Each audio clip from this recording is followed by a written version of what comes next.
Sample problem on force components, in particular, no, translating the force components into Cartesian vectors. Yung Cartesian vectors, yun lang naman yung ginagawa nating ijk yung components natin sa x, y, and z dimension. So we have x, y, and z. Translate natin siya into I, j, and k na forms. Okay? So dito sa sample problem natin, determine the components of each force and express in Cartesian vector form, and find the magnitude of the resultant force. So dito sa figure natin, meron tayong tatlong forces acting on this particular column. So we have F1 equals 150 pounds, F2 is 275, and F3 is 75 pounds. Given din yung angles, and ito meron tayong 3, 4, 5 na triangle for the force F1. So unahin natin siguro sa F1, tapos F2 and F3. So for F1, we have the drawing lang natin, no? So we have F1 is pa ganito, no? So that's 3, 4, 5 na triangle. Meron siyang dito. Meron tayong basis, no? So yung components ng F1, so we have component na pa ganito, no? Papunta sa X, which is positive. And then meron ding component papunta sa y, which is downward, no? So that's negative. Pwede na nating i-project yan dito na paano makagawa tayo ng triangle. Tapos meron tayong 3 and 4 and 5 na maliit na triangle. Baliktad pala yung 4 natin tsaka 3, no? Importante hindi sila magkabaliktad, no? Kasi yun, pag solve natin ng components, mamamali tayo pag nakabaliktad. Okay, so meron tayong this one is F1 X, and this one is F1 Y. So compute natin si F1 X. So parang dito gagawa lang tayo ng similar triangles na yung relationship ng similar triangles. So for example, pag i-solve natin sa F1 X, we have the relationship na F1X over F1 is equivalent to yung F1X kasi that's the horizontal na component. So dito sa triangle natin, yung horizontal na component dyan is 3 divided by 5. Kasi yung F1 is yung hypotenuse ng malaking triangle. Dito naman sa maliit na triangle, yung hypotenuse is 5. So therefore, F1X is equivalent to 3 over 5 of F1. Yun. So dito natin na isulat na sa baba, no? So we have F1 X equals 3 over 5 of F1, which is 150. Mamaya natin isolve yan sa calculator. And of course, we have F1Y, yung vertical naman na side ng triangle yung gagamitin natin. That's 4 over 5 of 150. Dito tayo sa calculator natin. That's 3 times 150 divided by 5. That's 90 para sa F1X natin. Pounds. And then we have 4 times 150 divided by 5. That's 120 pounds. So ito na ngayon yung X and Y components natin para sa F1. So i-express natin into Cartesian form or Cartesian vector yung F1 natin. That's F1 is equivalent to, we have brace, and then positive yung X natin. That's 90 I, tapos negative yung Y natin kasi downward. So that's a negative J na. So that's a negative 120 J. Tapos brace ulit. And then we have the unit na pounds. So box your final answers. Ito na ngayon yung final na Cartesian vector components natin for F1. For F2 naman, ito yung pinakamadali yata, no? Kasi isang component lang, downward lang, no? So for F2, hindi na natin drawing yan. So wala siyang component sa X dimension. So Y lang. Therefore, yung F2 natin, diretso na lang natin, no? F2, meron tayong F2, that's a 0I. And then we have negative pa rin, no? Negative na 275. 275. So 275J. Tapos pounds, or gawin na natin isa na lang, no? Tanggalin na natin yung 0. So that's a negative 275J pounds. Yan. Yun yung F2 natin. So isang component lang. Directed siya sa negative y-axis. Sa F3 naman, dodrawing natin to, no?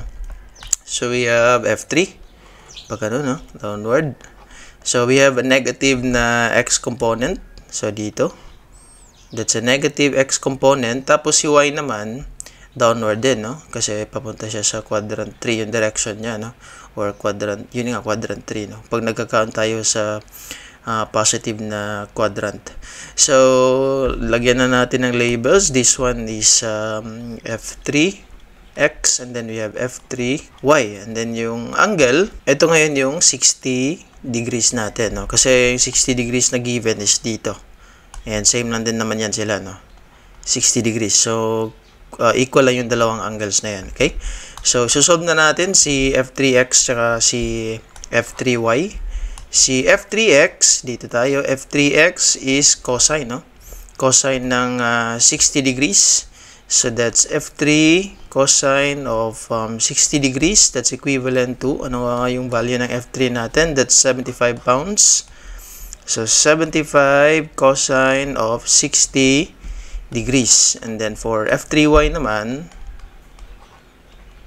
that's equivalent to F3 sine of 60 degrees, or that's equivalent to 75 sine 60 degrees. Ko-compute natin dito sa calculator natin. First, 75 cosine of 60, that's 37.5. Kasi cosine 60 is just 0.5, no? And then we have 75 sine of 60, that's 64.95 pounds. 64.95 pounds. So, in Cartesian form, we have F3 is equivalent to, ayusin natin yung brace, ganyan, no? F3 is just equivalent to negative lahat, no? Negative si F3X, negative din si F3Y kasi to the left and downward, okay, respectively, no? So that's 37, so negative 37.5i minus 64.95j and pounds. So ito ngayon yung components ng F3 in terms of Cartesian vector. So meron na tayong para sa unang requirement, no? Components of each force and expressed in Cartesian vector. Ngayon naman, pinapahanap sa atin yung magnitude ng resultant force. So, sa magnitude ng resultant force, hanapin lang natin yung summation, no? So, for R, isulat muna natin yung equation ng R, no? Magiging ano lang naman yan, right triangle, no? So, we have summation of Fx squared plus summation of Fy squared. Tapos, square root mo lang, makukuha mo na si R. So, kunin muna natin si summation of Fx. Summation of Fx equals, for F1, we have a positive 90. No? So, we have 90. And then, for F2, wala naman siyang x component. And then, for F3, we have a negative 37.5. So, minus yan. No? Minus 37.5. That's equivalent to, dito tayo sa calculator natin. That's 90 minus 37.5. That's 52.5 na ay, no? 52.5 pounds. And then for summation of Fy naman, we have a negative 120. So, negative 120. Tapos, dito naman sa F2, that's a negative 275. And then, F3 is negative din, no? 64.95. 95 pounds. So, that's equivalent to negative 120 minus 275 minus 64.95. That's negative 459.95. So, negative 459.95. So, kung ititingnan natin ngayon yung summation of forces x and y, positive si x tapos negative si y. So, kung i-drawing natin yan, dito yan sa bandang baba, no? So, that's a positive na 2.5. And then, you have a negative na mas mahaba, no? Siyempre. Yun. And then, you have, ito yung forces natin. Ang resultant natin, ibahin na lang natin yung kulay. That's, ganito, no? Ito yung magiging resultant niya, no? So, this is 52.5 na positive. And then, we have negative na 459.95 pounds. Dito si R. So, therefore, right triangle lang, no? So, ito yung gagamitin natin. So, R, therefore, dito na lang isulat natin sa taas, no?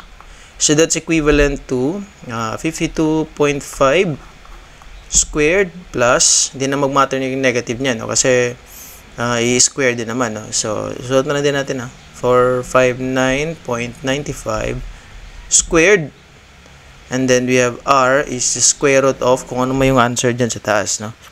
That's 52.5 squared plus 459.95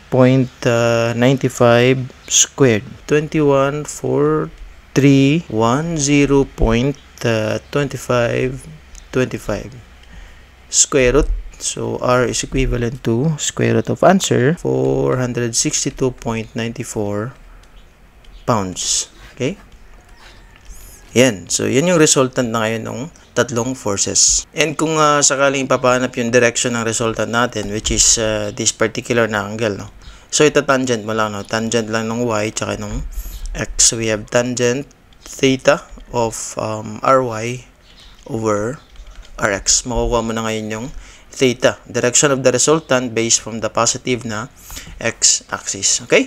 So, I think ito na yun, no, para sa sample problem na to. And yun, thank you again. No? Thank you always, no, for watching, and see you again sa mga next sample problems natin.